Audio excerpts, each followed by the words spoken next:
inverter set kapasitas 15.000 kVA, 15 kVA atau 12.000 watt continue, pesanan Bapak Rosan Nur, Kasihan Bantul, Yogyakarta. MPPT set 150 ampere.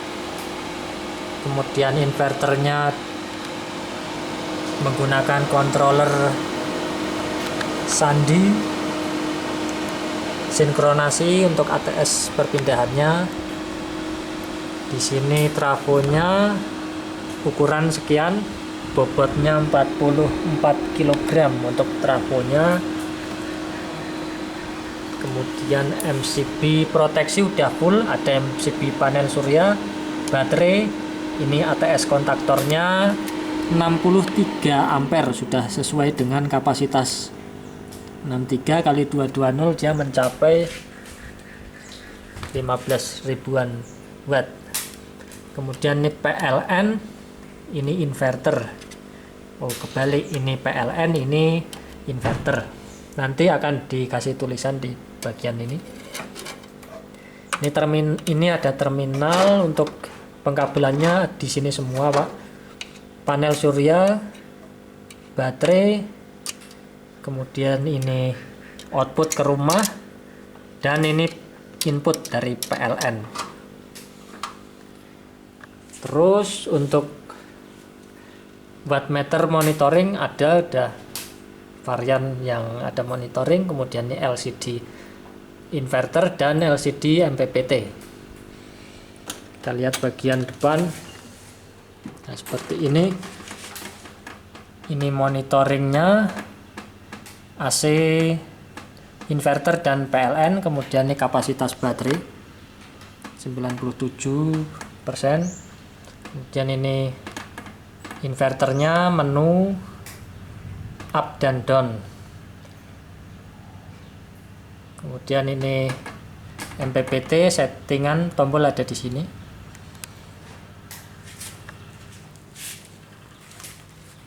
Untuk penggunaan menu lengkap nanti ada di link video lain, Pak. Ada penjelasan yang lebih panjang.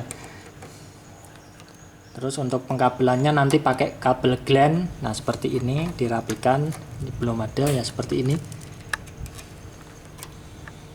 Kipas masuk, keluar.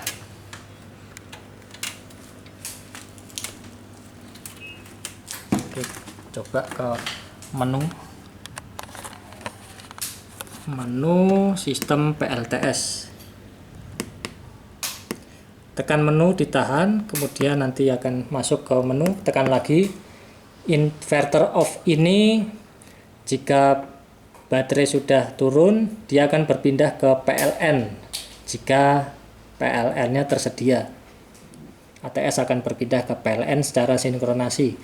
Terus menu kedua, inverter on, inverter akan reconnect lagi ke inverter. Jadi load di rumah menggunakan inverter lagi ketika baterai sudah naik di 51 kalau modenya PLTS.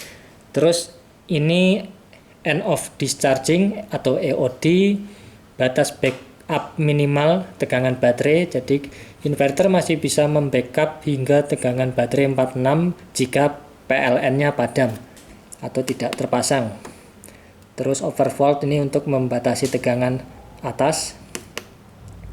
Kemudian kalibrasi tegangan baterai sudah disesuaikan.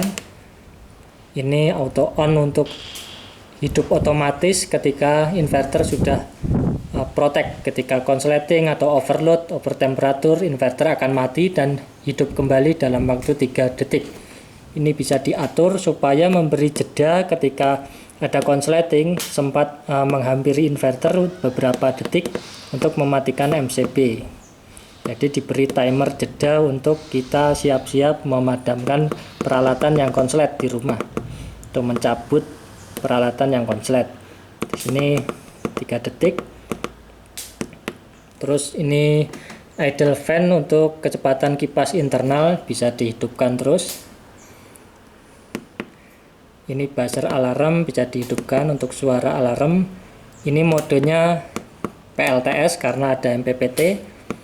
Inverter untuk inverter aja tanpa kinerja ATS sinkronasi. Kemudian ini UPS prioritas di PLN. Jadi sumber PLN utama, nanti kalau padam backup ke inverter. Itu kebalikannya dari sistem PLTS. Ini prioritas inverter. Terus standby on, inverter akan tetap hidup terus tegangan AC-nya. Jadi untuk siap-siap berpindah ke inverter jika PLN-nya padam. Jadi nggak ada jeda jika standby-nya di on terus selama baterai mencukupi. Terus ini MPPT on. MPPT hidup di bawah tegangan 56 untuk proteksinya. Kalau di atas 56 nanti MPPT off. MPPT off di atas 56 untuk memproteksi aja, karena ini tegangan 48 volt, jadi mungkin penuhnya nanti ada yang 53 volt, ada yang 52, masih masuk dalam ring 56. Jadi di atas 56 nanti MPPT off saja. Terus extra fan untuk kecepatan kipas trafo atau box extra fan yang ini dan yang ini. Terus standby kipas yang ini dua, ini dari MPPT.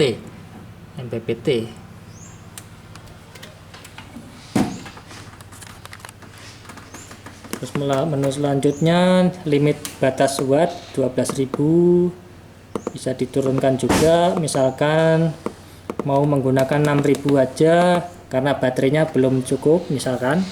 Terus nanti kalau udah 6.000 dia akan berpindah ke PLN, kemudian berkembali lagi ke inverter ketika dayanya sudah stabil turun, atau di 3.000-an nanti berpindah ke inverter lagi.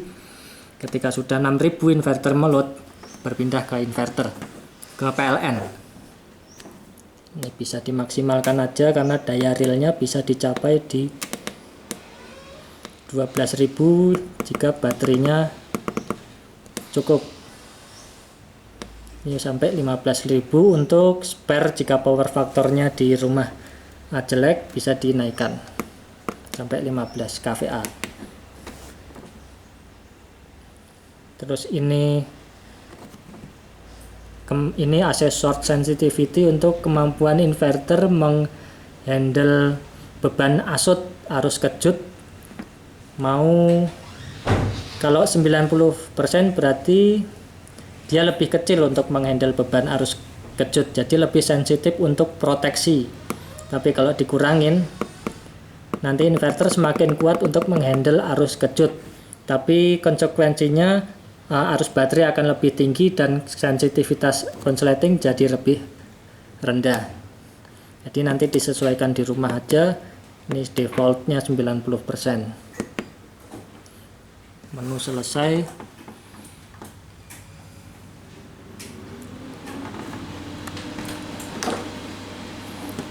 Ini tampilan watt output, nanti bisa dipantau di sini untuk limit daya yang tadi. Ampere ini sama dengan di sini. Kalau di sini perhitungan power faktornya ada, jadi nanti mesti ada perbedaan karena ini lebih menunjukkan watt yang dipakai di baterai, dan ini menunjukkan daya pada AC output dari perhitungan power factor yang dihitung.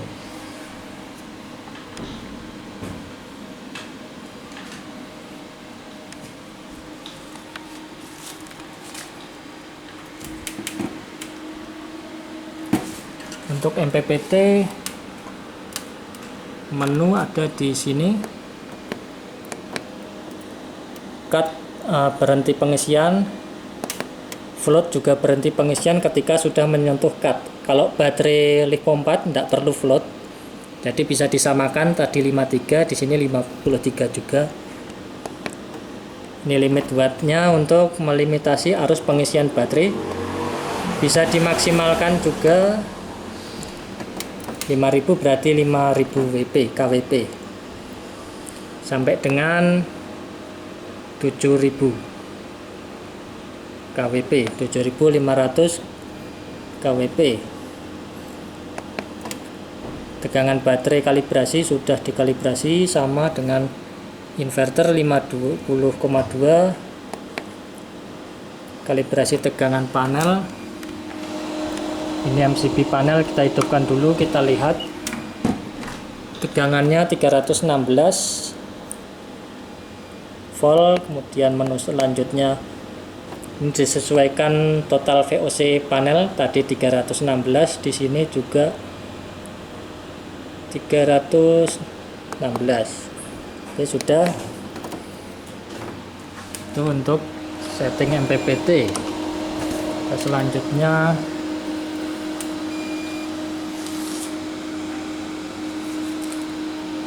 pilot lamp, kalau hijau menandakan inverter, kalau merah nanti ke PLN. Ini sedang di inverter. Coba kita simulasi untuk UPS.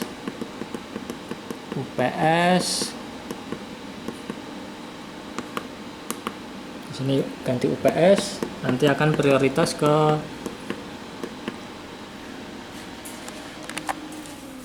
PLN.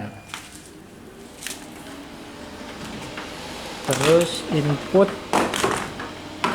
PLN-nya